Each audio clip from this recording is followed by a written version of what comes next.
رمضان وہ خوبصورت اور بہترین سیزن ہے کہ جس میں انسان تھوڑی محنت سے رب العزت کے زیادہ قریب ہو سکتا ہے۔ ہم جس طرح دیکھتے ہیں نا موبائل کے پیکج انسان لگا لیتا ہے تو تھوڑے بیلنس سے زیادہ کال کر سکتا ہے، وگرنہ ایسا معاملہ ہوتا ہے کہ اگر انسان بیلنس سے پیکج نہ لگائے تو زیادہ بیلنس 100 روپے کے بیلنس سے انسان 10 منٹ پر مشکل بات کر سکتا ہے، لیکن اگر یہی پیکج ہو جائے تو پھر اللہ کے فضل سے 10 روپے کے بیلنس سے 100 منٹ بھی ہمیں مل جاتے ہیں بآسانی۔ تو اس سے پتہ چلا کچھ پیکیجز ایسے ہوتے ہیں کہ ہماری تھوڑی محنت سے زیادہ نتیجہ دیتے ہیں۔ تو یہاں اسلامک پوائنٹ آف ویو سے بھی وہی بات ہے کہ یہ رمضان کا مہینہ ایک ایسا خوبصورت مہینہ ہے جس میں تھوڑی محنت سے زبردست قسم کے باقی 11 مہینے بھی اعلیٰ بن جاتے ہیں۔ تو یہ وہ ایک مہینہ ہے جس میں اگر صحیح معنوں میں انسان رہ لے تو اس سے برکت زندگی میں اس انداز سے آتی ہے کہ باقی 11 مہینے بھی ٹھیک ہو جاتے ہیں۔ جس طرح حضرت یوسف علیہ السلام سمیت 12 بھائی تھے،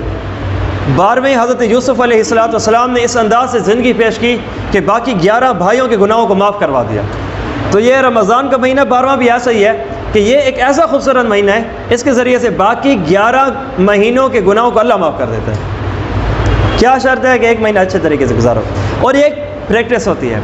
اور جب انسان پریکٹس کر لیتا ہے تو پھر زندگی اچھی گزارنا، اور بلکہ جس چیز کی پریکٹس کرتا ہے ویسے گزارنا آسان ہو جاتا ہے۔ اس کے اندر بھی یہی بات ہے۔ اس کے فوائد دنیاوی طور پہ بھی ہیں، آخرت کے طور پہ بھی ہیں۔ جب انسان روزہ رکھتا ہے بظاہر یوں دکھ رہا ہے کہ اپنے آپ کو حلال کھانوں سے انسان نے دور کیا ہوا ہے، تو یہ تو بات بنتی نہیں ہے، لیکن اگر ہم اسے اسلامک پوائنٹ آف ویو سے آخرت کا فائدہ یا دنیاوی نظریے سے دیکھیں تو دونوں جہانوں کے اس کے فائدے ہیں۔ حضرت پیر ذوالفقار احمد نقشبندی دامت برکاتہم ارشاد فرماتے ہیں، یہ ایک تحقیق کی گئی کہ بھوکا رہنے سے کیا فائدہ ہوتا ہے۔ بہت سارے جب ایک بندہ موٹاپے کا شکار ہو جاتا ہے تو ڈاکٹر کے پاس جا کے مشورے تو لیتے ہیں، اب کیا کیا جائے، تو ڈاکٹر بھی بہت سارے مشورے، تو اس میں ایک تحقیق سامنے آئی ہے، وہ یہ ہے کہ جو بندہ موٹا ہو تو اسے اپنے کھانے پینے پہ زیادہ توجہ نہیں دینی چاہیے، بلکہ اس کو خوبصورت طریقے سے سائنس نے ایک طریقہ بتایا ہے، اگر وہ اپنی زندگی میں اتار لے گا تو ود ان نو ٹائم، مطلب یہ ہے کہ کچھ ہی دنوں میں وہ اپنے موٹاپے سے اپنی جان چھڑا لے گا۔ جی وہ کون سا؟ ہفتے کے اندر 7 دن ہیں، اسے 2 حصوں میں تقسیم کر لیا جائے، 2 دن روزہ رکھ لے، 5 دن افطار کرے، روزہ نہ رکھے، 2 دن روزہ، 5 دن اس کا روزہ نہ ہونا۔ اور یہ اس کا ایسا فائدہ ہوگا سائنٹیفک پوائنٹ آف ویو سے کہ جب بندہ ہفتے میں 7 دنوں میں 2 دن کا صرف روزہ رکھتا ہے، اس سے دماغ کو میسج یہ جاتا ہے، جب 2 دن معدہ پیٹ خالی رہے گا تو اس کا میسج اوپر دماغ کو جانے میں کچھ ٹائم لگتا ہے، اسے جاتے جاتے ٹائم لگے گا، دماغ یوں سمجھے گا جیسے 2 دن کا روزہ نہیں بلکہ 7 دن کا روزہ ہے۔ اب کھانے پینے میں 5 دن کی چھٹی ہے، کھائے پیے، 2 دن کا روزہ ہے، اور اس کا فائدہ یہ ہوگا کہ دماغ یوں محسوس کرے گا جیسے اس نے مکمل 7 دن نہیں کھایا، تو اس سے اس کے موٹاپے میں کمی آئے گی۔ اور اس تحقیق کا نام رکھا گیا 5+2۔ 5+2 مطلب 5 دن وہ جس میں انسان نے کھانا، 2 دن وہ جس میں انسان نے نہیں کھانا اور روزہ رکھنا ہے، تو اس انداز سے انسان چلے تو فائدہ۔ تو اگر میڈیکل کے کہنے پر انسان روزہ رکھ سکتا ہے تو کیا رسول اللہ کے کہنے پہ نہیں رکھا جا سکتا؟ اور دوسری بات، جس طرح ہم ڈاکٹروں سے رابطہ کرتے ہیں تو وہ بعض اوقات ہمیں حلال بھی چھوڑانے کا کہہ دیتے ہیں، تو رب کے حکم پہ کیا حرام نہیں چھوڑ سکتے؟ تو اس کے اندر بھی چھوڑا جا سکتا ہے۔ اور اس حوالے سے دوسری بات یہ ہے، کھانے میں آداب بھی یہی بتائے گئے ہیں، انسان کو چاہیے کھانے میں آہستہ آہستہ کھائے، اور جب واک کرے چلے تو تیز تیز چلے۔ ہمارے یہاں کھاتا الٹا ہوتا ہے، ہم کھانے میں کھانا تیز کھاتے ہیں اور واک میں واک آہستہ آہستہ۔ تو اگر اس کو الٹ کر لیا جائے نا، یہ بھی ایک بہترین صحت کا ذریعہ بن سکتا ہے۔ تو جب یہ ایسا انداز اپنایا جاتا ہے تو کافی فائدہ ہوتا ہے۔ یہ تو ہو گئی روزے کے ویسے جو دنیاوی فوائد ہیں۔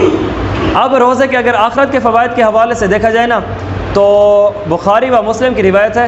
حضرت ابو ہریرہ رضی اللہ تعالیٰ عنہ ارشاد فرماتے ہیں کہ وہ لوگوں، تمہیں پتہ ہے کہ جب رمضان داخل ہوتا ہے نا تو فتحت ابواب الجنہ، جنت کے دروازوں کو کھول دیا جاتا ہے، وغلقت ابواب جہنم، جہنم کے دروازوں کو بالکل بند کر دیا جاتا ہے، اور جو سرکش بڑے بڑے شیاطین ہوتے ہیں ان کو جکڑ لیا جاتا ہے، ان کو بالکل قید کر لیا جاتا ہے۔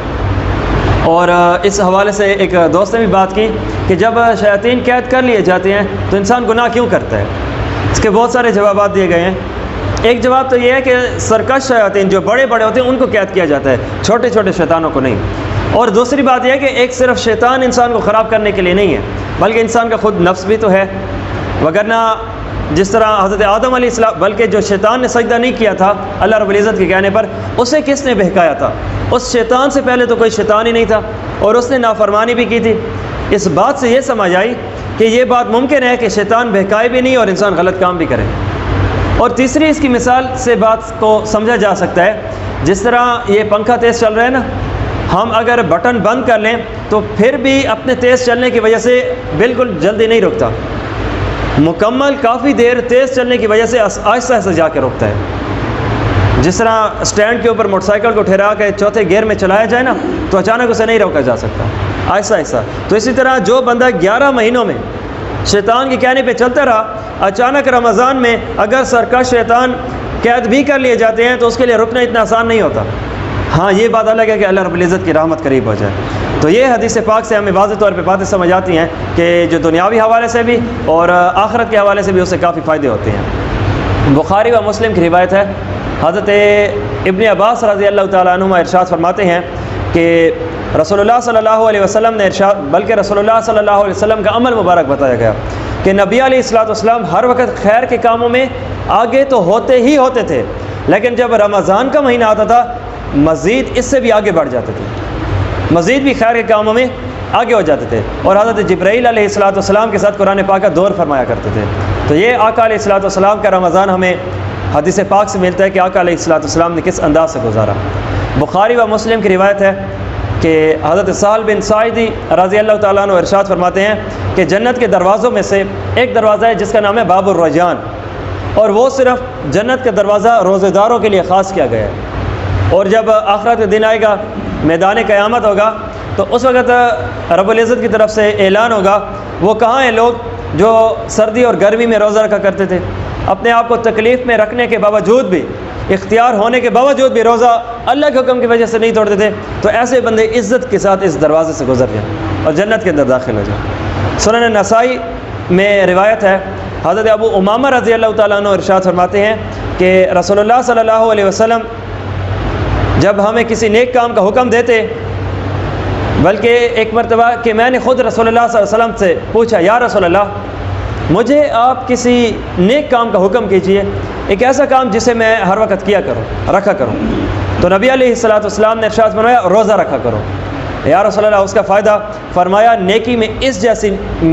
مثال کے طور پہ نیکی نہیں ہے۔ تو یہ بھی ایک فائدے کے طور پر ہے کہ نبی علیہ السلام کی نگاہ مبارک میں روزہ ایک ایسا بابرکت عمل ہے کہ اس جیسا مثال ہی کوئی نہیں ہے۔ جس طرح روایات میں آتا ہے نا، رسول اللہ صلی اللہ علیہ وسلم نے ارشاد فرماتے ہیں کہ اللہ رب العزت نے ارشاد فرمایا کہ یہ روزہ میرے لیے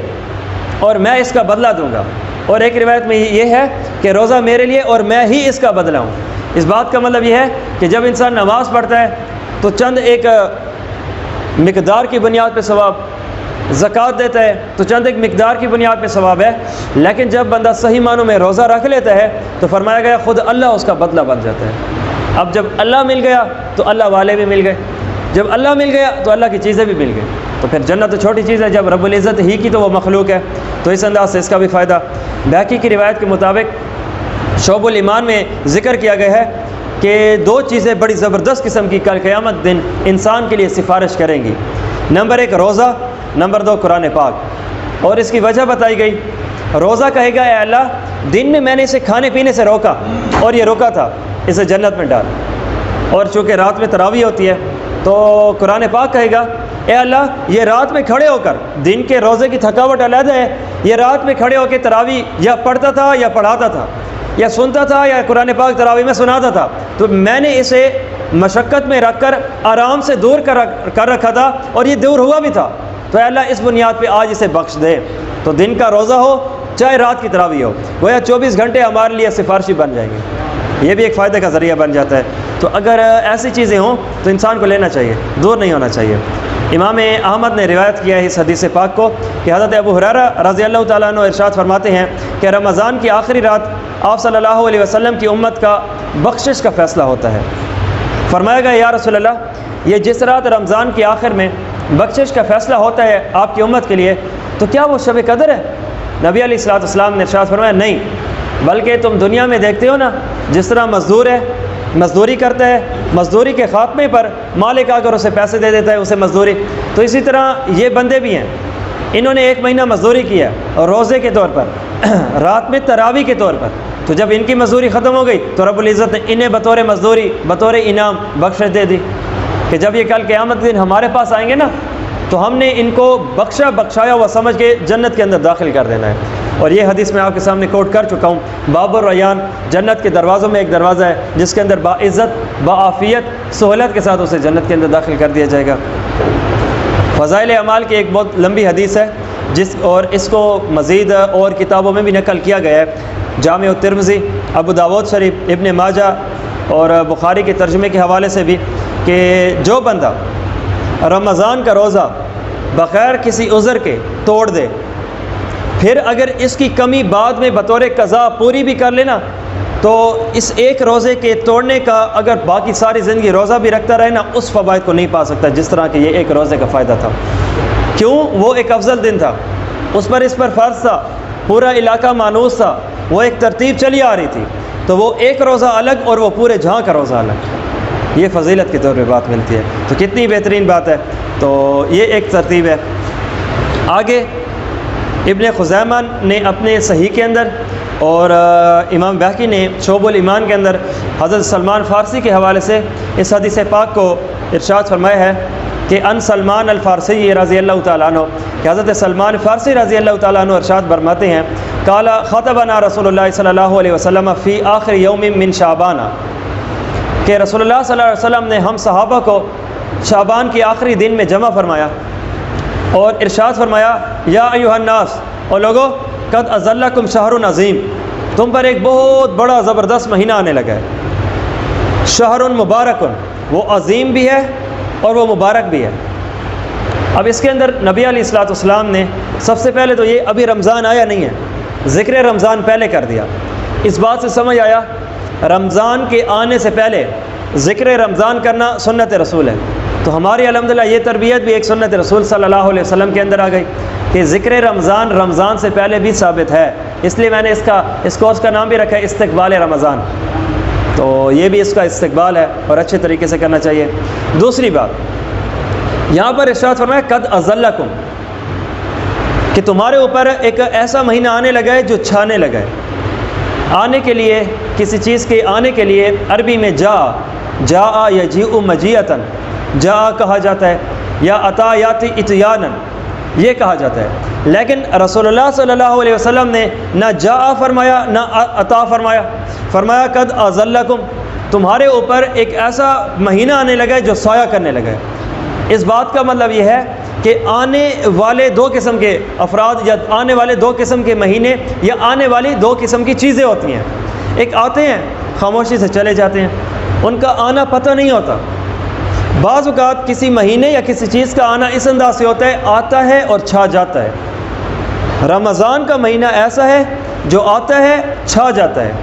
ہم پورے اپنے ڈیرہ اسماعیل خان علاقے میں دیکھیں تو ترتیب بالکل الٹ ہو چکی ہوتی ہے، دکانیں صبح کافی دیر سے کھل رہی ہوتی ہیں، حالانکہ یہ اسٹائل بڑے شہروں کا ہے، ہمارے ڈیرہ اسماعیل خان کا نہیں ہے، لیکن ان میں یہ ترتیب ہو جاتی ہے۔ اور یہاں سے پھر رات کا سما بھی ایسا ہوتا ہے کہ اگر رات کے 3 بجے بھی کوئی بندہ کسی کو جاگتے ہوئے دیکھتا ہے تو حیران نہیں ہوتا کہ یہ ایک روٹین بھی الگ ہو چکی ہوتی ہے۔ کیوں؟ اور دوسری بات، نہ صرف نیکوں کو پتہ چلتا ہے بلکہ اگر اس انداز سے دیکھا جائے گناہگاروں تک بھی دعوت پہنچتی ہے، احساس ہوتا ہے۔ کچھ ایسے برائی کے اڈے ہیں جو حیا کی وجہ سے الحمدللہ آج بھی بند کر دیے جاتے ہیں، کچھ ایسی ترتیبیں ہوتی ہیں۔ تو یہ بھی ایک ایسا مہینہ حدیث کے مطابق قد اذلکم، یہ آتا ہے چھا جاتا ہے۔ پھر اس حدیث پاک نے 2 باتیں بتائی ہیں۔ یہ رمضان کا مہینہ ایسا مبارک ہے، اس کے بارے میں 2 ارشاد الفاظ فرمائے ہیں، شہر عظیم، یہ عظمت والا مہینہ ہے، دوسرا شہر مبارک،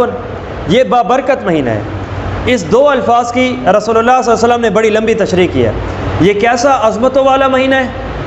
یہ کیسا بابرکت مہینہ ہے، اس کے اندر اب نبی علیہ الصلوۃ والسلام اس حدیث پاک کے 2 الفاظ کی اپنے الفاظ میں، گویا یہ تشریح پیغمبری صلی اللہ علیہ وسلم ہے۔ فرمایا فیہ لیلۃ خیر من الف شہر، اس کے اندر ایک رات ایسی ہے، ایک رات، صرف ایک رات، یہ پورا مہینہ نہیں، صرف اس مہینے میں ایک رات ایسی ہے جو 1000 مہینوں سے زیادہ بہتر ہے۔ یہاں پہ یہ نہیں فرمایا کہ 1000 مہینوں کے برابر بہتر ہے، بلکہ فرمایا اس سے زیادہ بہتر ہے۔ اب پتہ نہیں وہ کتنا زیادہ بہتر ہوگی، اللہ ہی جانے، جسے شب قدر کہتے ہیں۔ فرمایا اللہ رب العزت نے، نبی علیہ الصلوۃ والسلام نے، کہ جعل اللہ صیامہ فریضہ، اللہ رب العزت نے اس مہینے میں تمہارے لیے روزے کو بطور فریضہ قرار دیا۔ وقیام لیلہ تطوعا، اس کی رات کو بطور نفل، جس طرح کہ تراویح کا انداز، یہ تمہارے لیے زبردست طریقہ قرار دیا۔ تو اس کے دن میں روزہ، اس کی رات کی تراویح، اور ارشاد فرمایا من تقرب فیہ بخصلۃ من الخیر، جو اس مہینے میں ایک نفل پڑھے گا کانا کمن ادا فریضۃ فیما سوا ہو، گویا اس نے ایسا ثواب پایا کہ اگر یہ رمضان کے علاوہ یہ والا کام کرتا تو اسے پورے ایک فرض کے برابر ثواب ملتا۔ گویا رمضان میں ایک نفل غیر رمضان میں ایک فرض کے برابر ہے۔ اگر کوئی بندہ عام دنوں میں، جس طرح یہ شعبان کے آخری دن چل رہے ہیں، ان دنوں میں ایک فرض پڑھ لے، جتنا انسان کو ثواب ملتا ہے اتنا ثواب تو صرف رمضان میں 2 رکعت نماز نفل پڑھنے پہ ملتا ہے۔ جب رمضان کے نفل فرضوں کے برابر ہو گئے ہیں تو پھر رمضان المبارک کے فرض کتنے برابر ہو جائیں گے؟ آگے فرمائے ومن ادا فیہ فریضۃ کان کمن ادا 70 فریضہ۔ تو اب اگر رمضان میں کوئی بندہ ایک فرض پڑھے گا تو اس نے ایسے ثواب پایا جیسے عام دنوں میں اس نے 70 فرضوں کا ثواب پایا۔ یعنی عام دنوں میں انسان 70 فرض پڑھ کے جس ثواب کے درجے کو پہنچتا ہے وہ صرف رمضان میں ایک فرض پڑھنے پہ مل جاتا ہے۔ تو ایک نفل فرض کے برابر، ایک فرض 70 فرضوں کے برابر مل جاتا ہے ثواب اس کا، تو کیا یہ پیکج نہیں ہے؟ بہترین انداز کا معاملہ یہ۔ آگے وہو شہر عظیم وہو شہر الصبر، اس میں تکلیفیں آئیں گی، پیٹ کی بھوک علیحدہ ہے، پھر غصہ علیحدہ، معاملہ علیحدہ۔ فرمایا اس رمضان کے مہینے میں صرف تم نے دن کا روزہ نہیں رکھنا، صرف تم نے رات کی تراویح نہیں پڑھنی، بلکہ وہ شہر الصبر، تنگیاں تکلیفیں آئیں گی نا، یہ صبر کا مہینہ، صبر کرنا، صبر کرنا۔ پھر آگے فرمایا والصبر ثواب الجنہ، صبر کرو گے نا میں گارنٹی دیتا ہوں اللہ جنت کل قیامت دن دے گا۔ تو دنیا میں رمضان میں خصوصی طور پہ اور عام طور پہ، عام دنوں میں تو عمومی طور پہ صبر کرنا ہی ہے، لیکن رمضان میں کیوں ہمیں فرمایا گیا؟ اس کی وجہ یہ ہے کہ ان دنوں میں کچھ زیادہ ہی تکلیف کا باعث ہوتا ہے، پیٹ خالی، تکلیف کا باعث، معاملات میں الٹ پلٹ، تو غصہ آتا ہے۔ اب غصہ آنا چلو آ گیا، ٹھیک ہے، ایسا انسان آتا ہے، تو آگے کیا کرنا ہے؟ فرمایا آگے یہ نہیں ہے کہ تم نے غصے کا اظہار کرنا ہے، اسے پی جانا ہے اللہ کے لیے۔ اللہ کیا ملے گا یا رسول اللہ، ذرا آپ بتائیے۔ فرمایا جنت ملے گی، اللہ رب العزت راضی ہوں گے۔ وشہر المباحثات، یہ ایک ایسا مہینہ ہے غمخواری کرو، احساس کرو، یعنی نہ صرف غصے کا اظہار نہیں کرنا، اس سے بڑھ کے آگے معاملہ یہ بھی چلانا ہے کہ غمخواری کرنی ہے۔ احساس، اور احساس کسی انداز کا بھی ہو سکتا ہے، کوئی بھوکا ہے، رمضان کا روزہ بھی ہے، اب گھر میں نہیں ہے، اس کے پاس کھانے پینے کو بطور سحری اور افطاری کا معاملہ چلا دیا جائے، گھر میں نہیں ہے کچھ، بطور راشن ڈلوا دیا جائے، یا اس جیسا کچھ بھی زبردست طریقے کا معاملہ۔ اور آگے وشہر یزداد رزق المؤمن، کہ یہ ایک ایسا زبردست قسم کا مہینہ ہے کہ اس کے اندر یزاد فیہ رزق المؤمن، اس کے اندر مومن کا رزق بڑھا دیا جاتا ہے۔ تو گویا اب اگر یہ کہے اے اللہ ہمارے رزق کے بڑھانے کے ذرائعوں میں سے ایک زبردست ذریعہ اور بھی بتائیے، تو نبی علیہ الصلوۃ والسلام کے فرمان کے مطابق جو بندہ صحیح معنوں میں روزہ اور اس کے مکمل جو ترتیبیں ہیں اس کا انداز چلاتا ہے تو رب العزت اس کا رزق بڑھا دیتا ہے۔ تو رمضان کا مہینہ نہ صرف ثواب میں بڑھنے کا ذریعہ بنتا ہے بلکہ رزق کے بڑھنے کا بھی ذریعہ بنتا ہے۔ ثواب کا مطلب آخرت کا اعلیٰ ہونا اور رزق کا مطلب دنیا کا اعلیٰ ہونا۔ تو گویا رمضان ایک ایسا مہینہ ہے جو مومن کی دنیا بھی بناتا ہے، آخرت بھی بناتا ہے۔ یہ فائدے ہو گئے کہ جب انسان خود روزہ رکھے گا تو اس کے فائدے ملتے ہیں۔ آگے من فطر فیہ صائما، جس بندے نے کسی دوسرے بندے کی افطاری کی،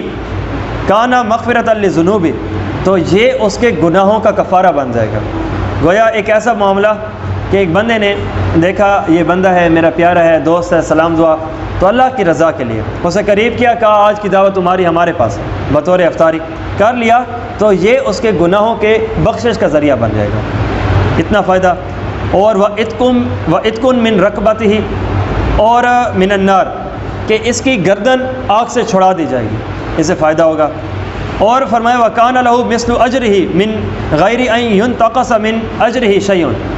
اور جس نے افطاری کرائی اسے افطاری کرانے کا بھی ثواب، اور جو افطاری کرنے آیا ہے یعنی وہ روزہ رکھ کر ہے اسے روزہ رکھنے کا بھی ثواب ملے گا۔ یعنی دوسرے الفاظ میں اسے جو افطار کرانے والا ہے اسے اس کے روزہ رکھنے کا ثواب، دوسرا ثواب اس نے چونکہ افطاری کرائی، اور تیسرا ثواب جو اگلا اس کی جو افطاری پر آیا اس کا ثواب بھی اسے ملے گا۔ اور یا رسول اللہ کیا اگلے کے روزے کا جو ثواب اسے ملے گا تو کیا اس کے ثواب سے کچھ کمی کر کے اسے دی جائے گی؟ نہیں، اس کو بھی پورا ملے گا، اور اللہ رب العزت اس کے کھاتے سے نکال کے نہیں دیں گے۔ یا رسول اللہ کیا معاملہ؟ فرمایا اپنی رحمت کی طرف سے دیں گے اس کا فائدہ۔ اور جس طرح حدیث پاک کے مفہوم کے مطابق ایک بندہ آیا، دیکھا کہ جماعت ہو چکی ہے، تو فرمایا اسے اس نیت سے اس کا چلنا تھا کہ جماعت ہوگی نہیں، ابھی ہوگی اور میں جماعت میں شامل ہوں گا۔ آ کر پتہ چلا کہ سلام تو پھیرا جا چکا ہے، جماعت ختم ہو چکی ہے، تو حدیث کے مطابق اسے پورا ثواب ملے گا، اور اسے اس انداز سے ثواب ملے گا کہ جس مقتدیوں نے امام کے پیچھے تکبیر اولیٰ کے ساتھ نماز پڑھی ہے نا، ان کے ثواب میں کمی نہیں ہوگی۔ تو یا رسول اللہ اس کو جماعت کا ثواب کیسے ملے گا؟ فرمایا کہ اسے اللہ رب العزت اپنی رحمت کی طرف سے دیں گے اور اس پہ کوئی مسئلہ بھی نہیں ہوگا۔ تو اب آگے چونکہ بات سننے والے صحابہ کرام ہیں تو سوال کرنے لگے، یا قالوا یا رسول اللہ، یا رسول اللہ یہ جو آپ نے فرمایا ہے کہ اس پر ثواب بھی ملتا ہے، ہم روزہ رکھیں بھی صحیح رکھوائیں بھی صحیح، مطلب یہ کہ ساری افطاری کی دعوت، تو لیس کلنا نجد ما یفطر الصائم، ہم میں سے ہر ایک بندہ اتنی طاقت نہیں رکھتا کہ ہم کھا بھی سکیں کھلا بھی سکیں، ہم غربت کے زمانے میں رہنے والے ہیں، ہمارا خود کا بن جائے آلہ۔ تو اب اس معاملے پر کیا؟ تو رسول اللہ صلی اللہ علیہ وسلم نے فرمایا فقال یعطی اللہ ھذا الثواب من فطر صائما علی تمرۃ، میں تمہیں یہ نہیں کہہ رہا کہ مکمل دسترخوان بھر کے اس کی ساری کرو، افطاری کرو، دعوت کرو۔ یا رسول اللہ پھر کیا معاملہ؟ فرمایا تم ایک کھجور کے ذریعے سے، ایک پانی کے ذریعے سے، یا ایک لسی کے ذریعے سے بھی کر دو نا، اللہ تمہیں پورا ثواب عطا فرمائے۔ محبت کا رحمت کا اظہار ایسا انداز ہے۔ وہو شہر اولہ رحمت، یہ ایسا زبردست مہینہ ہے کہ اسے 3 اشروں میں تقسیم کر دو، پہلے 10 دن، اگلے 10 دن، اگلے 10 دن، مل ملا کے پورا مہینہ۔ اور اس کا پہلا مہینہ اولہ رحمت، پہلا مہینہ رحمت ہوگی، واوسطہ مغفرۃ، اور اس کا جو درمیانی مہینہ ہے عشرہ ہے، 10 دن ہے، وہ اس کے بہترین قسم کے مغفرت کا ذریعہ، وآخرہ عتق من النار، اور جو آخری اس مہینے کا عشرہ ہے اس کے اندر آگ سے آزادی، جہنم سے بری ہو جانا۔ کیا بہترین انداز۔ اچھا یہ ہم اگر عشروں کی ترتیب دیکھیں نا، پہلا عشرہ اس میں رحمت رکھی گئی ہے، دوسرا عشرہ اس میں مغفرت رکھی گئی ہے، تیسرا عشرہ اس میں اللہ رب العزت کی طرف سے جہنم سے آزادی بنائی گئی ہے۔ ہونا ہی ایسے چاہیے۔ کیسے؟ انسان گنہگار ہے، کمیاں ہو جاتی ہیں، اس وجہ سے اللہ رب العزت نے پہلا عشرہ رحمت رکھا ہے کہ جو بندہ گنہگار ہوگا گناہوں کی نحوست کی وجہ سے آگے مزید گناہ ثواب نہیں کر پائے گا، تو جب اس کی اللہ رب العزت کی مکمل رحمت آئے گی نا تو اللہ رب العزت اس کے زنگ بھی ہٹائیں گے، اس کے دل کو نیکی کی طرف راغب بھی کریں گے، تو اس کے ذریعے سے نیکیاں کرنی آسان ہو جائیں گی۔ پھر جب نیکی کرے گا، گناہ کا احساس ہوگا، تو اگلا عشرہ ایسا اللہ رب العزت اس کے پھر گناہوں کو بھی معاف کرتا جائے گا، اور جب انسان نیکی پہ آ جائے، گناہ معاف ہو جائے، تیسرا نتیجہ خود بخود نکل جاتا ہے کہ اللہ رب العزت اسے جہنم سے بھی آزادی کر دیتے ہیں اور اس کے معاملات کو صاف کر دیتے ہیں۔ آگے فرمایا من خفف ام مملوکہ، جس مالک نے اپنے نوکر سے اس مہینے میں مزدوری کو، ذمہ داری کو، تکلیف کو کم کر دیا، اگر اس کا آفس کا ٹائم 10 گھنٹے تھا تو چلو 8 گھنٹے کر لیا، اگر اس پر ذمہ داری کا بوجھ زیادہ تھا، زیادہ زور کا اٹھانا یا اس جیسا کچھ بھی، تو تھوڑا اپنی وسعت کے مطابق کم کر دیا، تو رب العزت نے فرمایا تو غفر اللہ رب العزت اس کے گناہوں کو بخش دیں گے، وَآتَقَهُ مِنَ النَّارِ، اسے بھی جہنم سے بری کر دیں گے۔ وہ کرو جہنم سے بری، یہ کرو جہنم سے بری، وہ کرو جہنم سے بری، گویا اللہ رب العزت کی رحمت بہانے میں ہے۔ کوئی بھی قریب آئے گا تو ایک چھنٹا بھی انسان کو مکمل غسل کا ایک معاملہ چلا دے گا زبردست طریقے سے۔ اب یہ کیا باتیں ہمارے سامنے اللہ رب العزت کی رحمت کے طور پہ نہیں آ رہی، چھوٹی چھوٹی بات پہ بہترین قسم کا مکمل نتیجہ مل رہا ہے بطور رحمت۔ اور بطور مغفرت اور بخشش۔ تو اس کے اندر اللہ رب العزت نے نبی علیہ الصلوۃ والسلام نے ارشاد فرمایا وَاسْتَكْثِرُوا فِيهِ مِنْ أَرْبَعِ خِصَالٍ، کہ اس کے اندر تم 4 کاموں کو زیادہ کرو۔ اس میں 2 خصلتیں تو ایسی ہیں کہ ترضون بہما ربکم، ایسی پہلی 2 خصلتیں جس کے ذریعے سے تم اپنے رب کو راضی کرتے ہو۔ یا اصلا وہ کون سی ہیں؟ اور اگلی جو 2 خصلتیں ہیں وہ ایسا ہے کہ اس کے بغیر تمہارا کوئی چارہ کار بھی نہیں ہے، اس معاملے کو تو ضرور چلاؤ۔ فَأَمَّا الْخَصْلَتَانِ اللَّتَانِ، جو پہلی 2 خصلتیں ہیں جس کے ذریعے تم اپنے رب کو راضی کرو گے، وہ پہلی یہ فَشَهَادَةُ اللَّهِ إِلَّهَ إِلَّا اللَّهُ، تم نے اللہ رب العزت کی شہادت گواہی دینی ہے کہ اللہ کے سوا کوئی معبود نہیں۔ وَتَسْتَغْفِرُونَهُ، اور اپنے گناہوں کی تم نے بخشش طلب کرنی ہے۔ اور اگلی 2 جو خصلتیں ہیں جس کے بغیر تمہارا کوئی چارہ کار نہیں ہے، تو اس کے ذریعے سے جو تم نے رب سے سوال کرنا ہے، نمبر 1 تم نے جنت کا سوال کرنا ہے،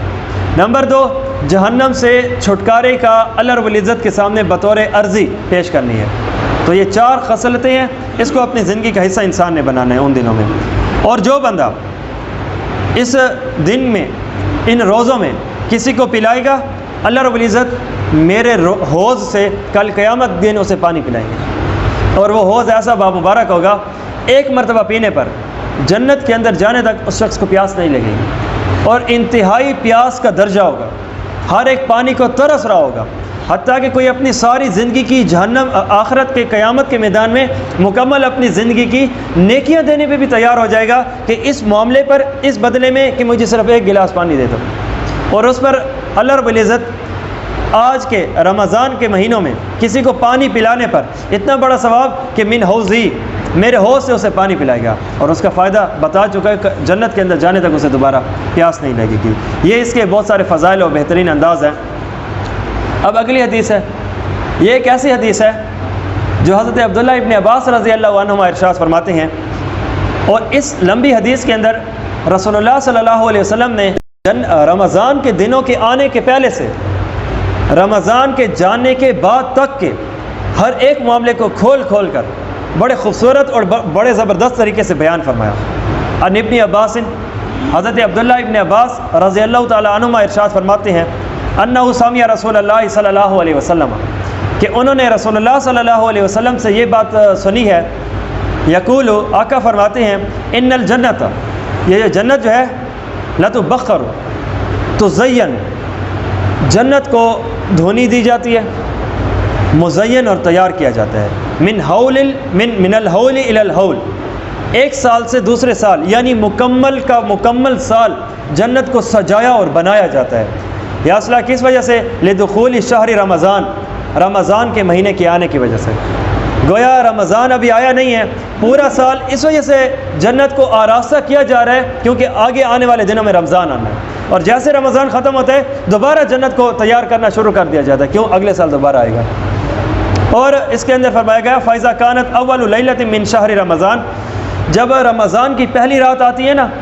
کیونکہ رمضان کی رات تو پہلے آتی ہے نا، جس میں ہم نے تراویح بھی پڑھنی ہوتی ہیں، اعلان بھی ہوتا ہے، پھر اس کے بعد جا کے دن میں روزہ رکھا جاتا ہے، تو اس میں حبت رِحٌ مِّن تحت العرش، رب العزت کے عرش کے نیچے سے ایک خوبصورت قسم کی زبردست عمدہ اعلیٰ قسم کی خوشبو پھوٹتی ہے، یقال لها المسیرہ، اس ہوا کا نام مسیرہ رکھا گیا ہے، اور اس کے ذریعے سے جنت کے کیواڑ ہوں یا جنت کے درخت ہوں، یہ ہلتے ہیں، اور وہ ہوا ان کو لگتی ہے، یہ ہلتے ہیں، اور اس کے ذریعے سے ایک زبردست قسم کا ساز پیدا ہوتا ہے، ایک اعلیٰ قسم کی آواز پیدا ہوتی ہے، فَيُسْمَعُ ذَلِكَ، اسے سنا جاتا ہے، اور یہ ایک ایسی عمدہ، ایک ایسی اعلیٰ ہوتی ہے کہ لم یسمع السامعون، اس سے پہلے زندگی کے اندر سننے والوں نے اس سے بہتر کبھی نہیں سنی ہوتی، احسن من، اس وجہ سے یہ فرمایا گیا۔ تو آگے خوبصورت آنکھوں والی حور ظاہر ہوتی ہے، الحور العین، اور وہ آ کر حتیٰ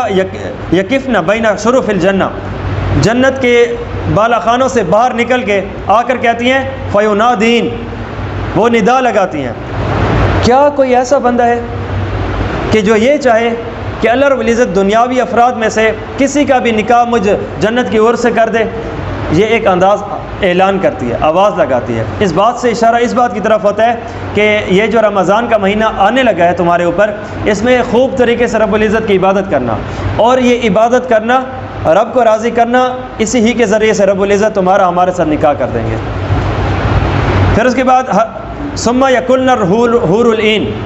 پھر اس کے بعد حور عین کہتی ہے یا رضوان الجنہ ما ھذہ اللیلہ، اے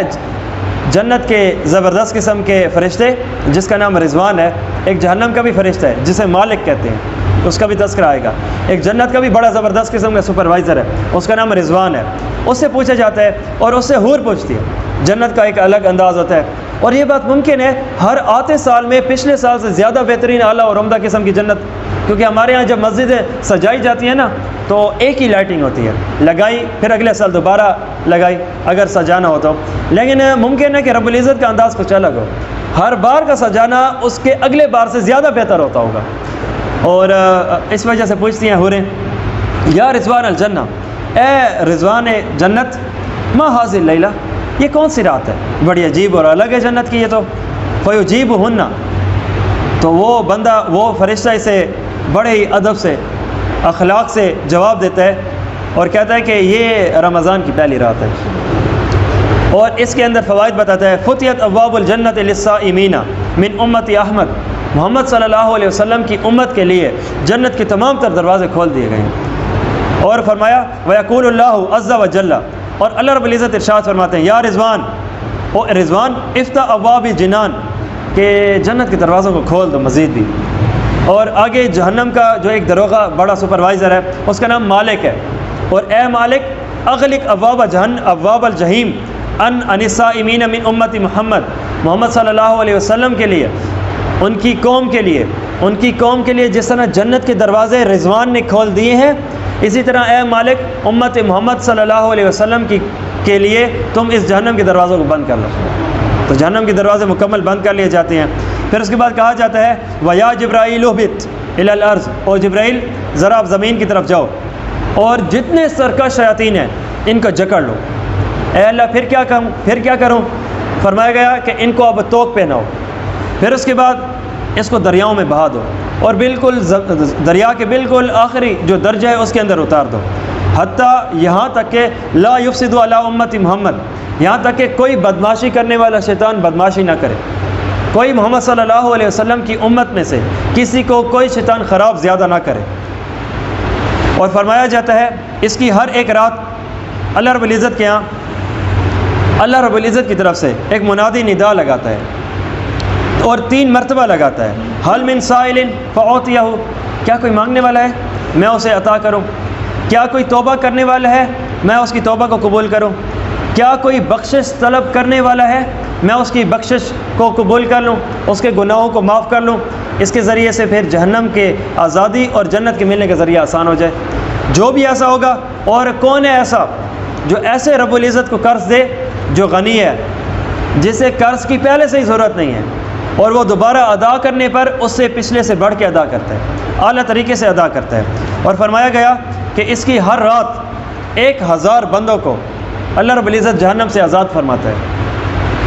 رمضان کی ہر رات میں جہنم سے 1000 بندوں کو آزاد کر دیا جاتا ہے، کلہم قد استوجبوا النار، ہر ایک ایسے افراد کہ جن کے اوپر مکمل طریقے سے جہنم واجب ہو چکی تھی۔ پھر اس کے بعد جب رمضان کا آخری دن آتا ہے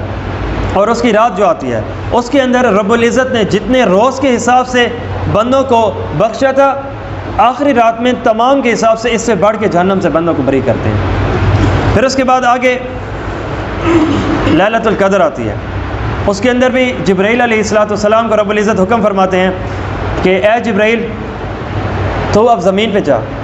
اپنے فرشتوں کے مکمل جتھے کے ساتھ جاؤ اور وہاں پر جا کر جھنڈا کعبے کی چھت پہ گاڑو۔ پھر سبز رنگ کا جھنڈا ہوتا ہے، جو جدھر جس انداز سے کھڑا ہو، بیٹھا ہو، نماز پڑھنے والا ہو، ذکر کرنے والا ہو، یہ تمام انداز میں بیٹھ کر اللہ رب العزت کا جو ذکر کرنے والا ہو، ان کو جا کر ہاتھ بھی ملاؤ اور ان کی دعاؤں پر آمین بھی کہو۔ یہ ایک لمبی حدیث ہے، اور اس کے اندر اب زبردست قسم کی اور بھی آگے باتیں بتائی گئی ہیں کہ جس کے اندر پھر دوبارہ جو آگے پھر باتیں کی جاتی ہیں رب العزت کی طرف سے، کوئی بندہ ہو وہ حاجت مند ہو، ہم اس کی حاجتوں کو پورا کریں۔ پھر اس کے بعد نبی علیہ الصلوۃ والسلام نے ارشاد آگے فرمایا کہ اس کے اندر امت محمدیہ صلی اللہ علیہ وسلم کو بخش تو دیا جاتا ہے، لیکن 4 افراد ایسے ہیں کہ جن کو اس رات میں بھی نہیں بخشا جاتا۔ یا رسول اللہ وہ کون سا؟ نمبر 1 رجل مدمن خمر، ایک ایسا بندہ جو شراب کا عادی ہے، شراب کے نشے میں دھوتا ہے، اس کو بھی نہیں۔ وعاق لوالدیہ، جو والدین کا نافرمان ہوتا ہے، اسے بھی نہیں۔ وقاطع رحم، اور جو رشتہ داری کو، برادری کو توڑنے والا ہو، رشتہ داروں کے ساتھ صحیح معنوں میں نہ رہنے والا ہو، اس کے اوپر مکمل میں نے کل بھی بات کی تھی، تو ایسا بندہ اس کو بھی نہیں بخشا جاتا۔ وہ مشاحن، اور جو مشائن ہوتا ہے۔ یا رسول اللہ یہ مشائن کیا معاملہ ہے؟ فرمایا کینہ رکھنے والا، ایسا بندہ اس کو بھی نہیں بخشا جاتا۔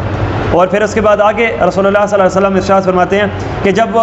رمضان کی جب آخری رات جسے ہم لیلۃ الجائزہ کہتے ہیں وہ آتی ہے تو اس کو لیلۃ الجائزہ حدیث کے مطابق کہا جاتا ہے۔ پھر اس کا دن بھی آتا ہے جسے پھر اس کے بعد فرمایا گیا کہ اللہ رب العزت ہر شہر میں، ہر گلی میں جب عید کی نماز کے لیے نمازی نکلتے ہیں فرشتوں کو کھڑا کر لیا جاتا ہے۔ پھر اس کے بعد وہاں پر ہر ایک گلی کے چوراہے پر کھڑے ہو جاتے ہیں۔ پھر اس کے بعد وہ فرشتے آواز لگاتے ہیں،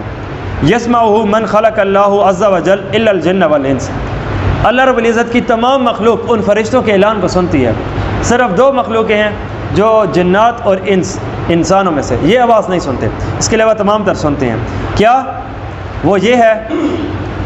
اللہ رب العزت فرشتوں سے پوچھتے ہیں، اے فرشتوں ذرا یہ بتاؤ کہ جس مزدور نے اپنی مزدوری پوری کر دی ہو تو اس کا کیا حق ہے؟ یا اللہ اس کا حق یہ ہے کہ اسے پھر اس کا اجر ادا کر دیا جائے۔ تو رب العزت ارشاد فرماتے ہیں فتقول الملائکۃ کہ اے اللہ پھر اس کو آپ اس کا اجر پورا ادا کر دو۔ تو اللہ تعالیٰ فرماتے ہیں فإنی أشہدکم یا ملائکتی، اے میرے ملائکہ میں تمہیں اس بات پہ گواہ بنا رہا ہوں کہ میں نے ان کے تمام افراد جنہوں نے روزے رکھے تھے قبول کر لیے ہیں، اور ہر ایک جس نے تراویح کے معاملے پر اپنے آپ کو آگے بڑھایا تھا میں نے ان کی رات کے کھڑے ہونے کو بھی قبول کر لیا ہے، اور میں نے ان کو اپنی طرف سے رضا عطا کر دی ہے، اور ان کی ساری محنت جو ہے میرے یہاں قبول کر لی گئی ہے۔ اور لوگوں سنو، اے میرے بندو آج مجھ سے تم سوال کرو، فوا عزتی، قسم مجھے میری عزت کی، وجلالی، میرے جلال کی، اگر آج کے دن تم نے مجھ سے آخرت کے حوالے سے کوئی بھی سوال کیا سارے کے سارے سوال پورے کر لوں گا، چاہے وہ جہنم سے بخشش کا، چاہے وہ جنت میں جانے کا، یا اس جیسا جنت کے اندر جتنی نعمتوں کا سوال کر سکتے ہو کر لو، میں نے کسی سوال کو رد نہیں کرنا۔ اور دوسرا، اگر تم نے مجھ سے دنیا کا کوئی سوال کیا میں تمہارے انداز و مزاج اور تمہارے فائدے کی طرف غور و فکر کروں گا، پھر اگر وہ تمہارے حق میں بہتر ہوگا تو ضرور دوں گا، اور اگر نہیں تو اس سے بڑھ کے دوں گا۔ یہ ایک معاملہ ہے اس کے اوپر۔ اور اس کے بعد آگے اللہ رب العزت نے ارشاد فرمایا، اور لوگوں اگر تم نے میرا مکمل خیال رکھا نا، یعنی جو میں نے کہا حلال ہے لے لو، جو میں نے کہا حرام ہے چھوڑ دو، صحیح معنوں میں اس پر تم نے میرا خیال رکھا تو اس پر اس وقت تک میں تمہیں کبھی ذلیل نہیں کروں گا جب تک کہ یہ صحیح معنوں میں تم میرا خیال کرتے رہو گے۔ اور اس کے ذریعے سے پھر ملائکہ کے بارے میں فرمایا گیا کہ ملائکہ ہیں یہ پھر خوش ہوتے ہیں جس بنیاد پر انسانوں کو جو چیز ملی ہے، انسانوں کو فائدہ ملنے پر اب فرشتے بھی خوش ہو رہے ہیں۔ تو یہ ایک لمبی سی حدیث ہے کہ اس کے ذریعے سے رمضان کے فائدے حاصل ہوتے ہیں۔